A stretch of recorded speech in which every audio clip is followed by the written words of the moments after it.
Hi, my name is Susie Marsh-Meffin, and I'm a licensed clinical social worker here in Florida. And today I'd like to talk about couples therapy. Now, notice I said couples therapy, not couples counseling. Couples counseling is more focused on the here and now and dealing with a current issue. Psychotherapy is more about getting to the root of the problem. Many times this is a pattern that was developed in childhood, an issue related to self-esteem or the ability to hold on to yourself during anxious times.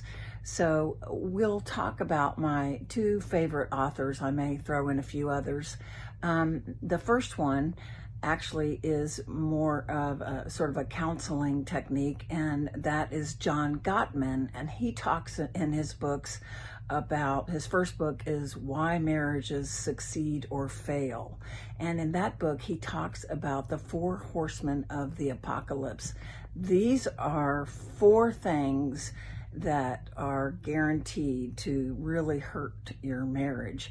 Now, John Gottman did incredible research. They did long-term studies of couples, 20, 25 years, and the couples had a seat monitor to detect squirming. They had skin thermometer and pulse, I guess it's a pulsometer, and temperature gauge for when they could detect when their emotions were getting heated and when they were getting emotional.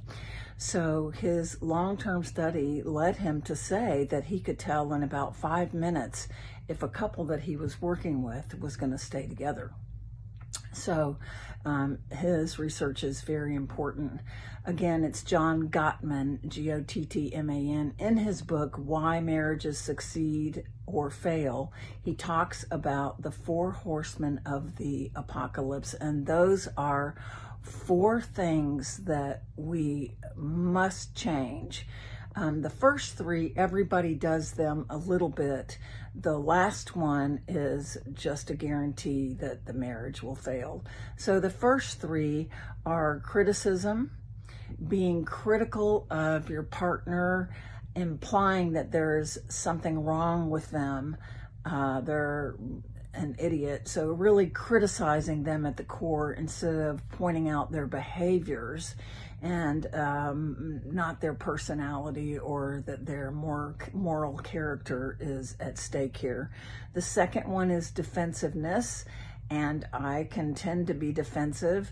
When my husband and I argue, I want to defend myself, and I immediately start to raise my voice. This is a trait I learned from my mother.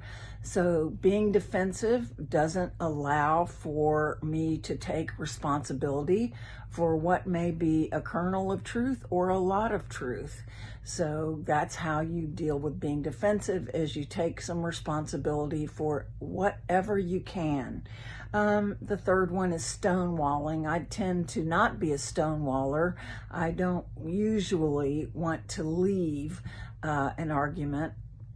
So stonewalling could be avoiding eye contact, crossing your arms, or just leaving.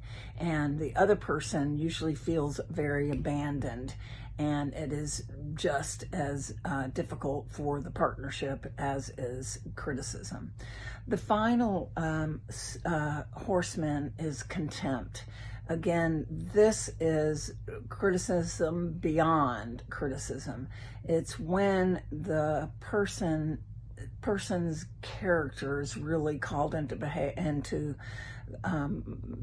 question, and the message usually is one of, I'm superior, I know better, and you're an idiot, you don't know anything. Again, in my family, this was stereotypical from my mother. And so usually we repeat what we learned. So it's really important that I catch myself when I'm doing that. And it's really important that I allow and give my partner the right to confront me on those behaviors and to stick with it and get through it. So one of the things he talks about is communication and how to communicate. I always like to tell my clients whether I'm dealing with the other book I'm going to talk about in a minute, or communication. Usually in the beginning, it's a lot of communication. 1 hour a week where you are allowed to talk about your complaints with each other, but you must practice the communication model. Now, the communication model is, I say, so this is what I hear you saying, in a calm, non-sarcastic way.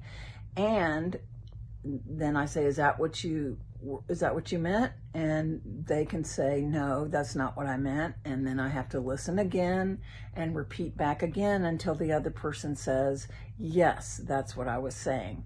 And it can take a while in the beginning until you get good at it. And many times in my sessions, we spend the first couple of hours just getting through that first statement, because eventually, not only do you want to hear the partner say, yes, that's what I meant, then you want to be able to empathize. Oh, I can see, well, when I raise my voice, it really makes you mad.